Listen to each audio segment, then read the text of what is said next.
Hello everyone, Richard here, and welcome to episode 1 in my Insurgency Sandstorm weapon guide. Today we'll be looking at an icon of insurgencies across the world, the AKM.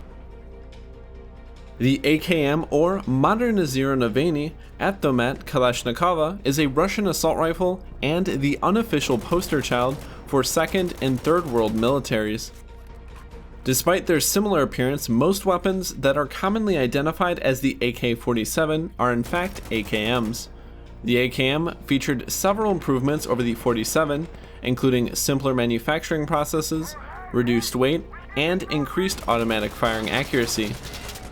In-game, the AKM is an insurgent weapon available to most classes including the Commander, Observer, Rifleman, and Demolitionist.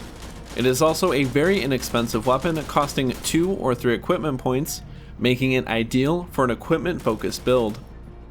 The AKM fires the 7.62 by 39mm Soviet round, allowing it to retain much of its stopping power even at range, but does have a rather slow muzzle velocity compared to the 5.54 and 5.56 rounds found in more contemporary assault rifles. Damage is high and is almost always a 2-shot kill to the torso. Only at long range does the AKM start to show weakness, where it can take up to 3 shots to kill an enemy wearing heavy armor. However, it still will be a 1-shot kill to the head, meaning the recoil will likely carry your second or third round into your enemy's head at such distances. While the AKM does pack a decent punch, its rather hefty round does give it some high recoil despite its relatively tempered fire rate of 600 rounds per minute. This high recoil, especially along the Y or vertical axis, means a grip is extremely helpful for engaging at long or even medium range. Its slower rate of fire means that it will struggle at close range, where weapons like the AKS-74U and the MP7 will be able to deliver shots much more rapidly. Still, its fire rate is quick enough to permit its CQB use in emergencies and will prevent you from rapidly draining magazines.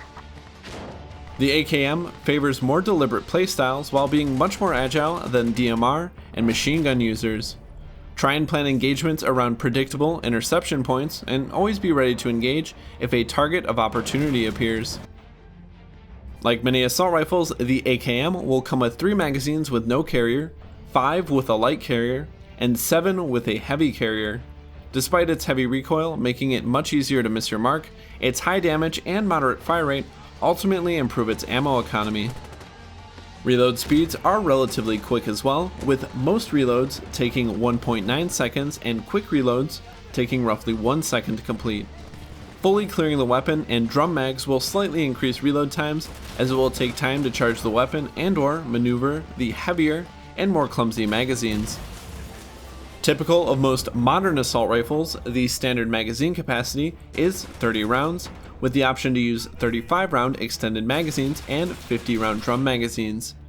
These modifications will also increase your total ammo supply, as all reserve magazines will be upgraded as well, and will roughly net you 16% additional ammo for extended mags and 66% additional ammo for drum mags. For modifications, I strongly recommend the grip if you are not using the AKM as part of the demo class, as it will noticeably improve semi and fully automatic firing, especially at any sort of range. A good, clear, close or medium range optic, such as the OKP-7 or 2X Cobra, will also help improve precision and target acquisition at medium and long range. For those seeking a lighter build and can spare the points and lack of equipment, taking drum mags with no carrier will give you the same total ammunition as taking standard magazines with a light carrier at a significantly reduced weight penalty.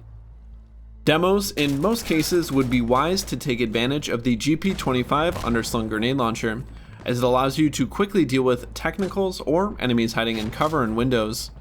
A smoke launcher can also be very beneficial for those planning on running past long sightlines, as it will prevent you from being easily picked off by a marksman or machine gunner. The AKM is not a forgiving weapon, especially for those who are not familiar with Insurgency's high level of realism. Its high recoil, unremarkable fire rate, and crude iron sights means that it takes a bit of getting used to. However, its affordability allows you to splurge in other aspects of your build, such as more throwables, better armor, or specialized equipment. The AKM may scream full auto, but firing in single shot or in bursts at medium range will yield a much better results due to its substantial kick. Long range engagements are better left to more specialized weapons or more accurate assault rifles like the M16 and AK-74. Overall, the AKM being an assault rifle makes it still mildly flexible with good damage even out to a decent range against heavily armored targets. Its critical flaws are its high recoil and poor close range performance due to its sluggish rate of fire. Despite this, a good player can still make use of this cheap yet practical weapon. Thank you very much for watching. Tell me what you think of the AKM in the comments below, and join us next time when we take a look at the M16, A2, and A4. Also feel free to subscribe so you never miss a guide, but until next time, happy hunting.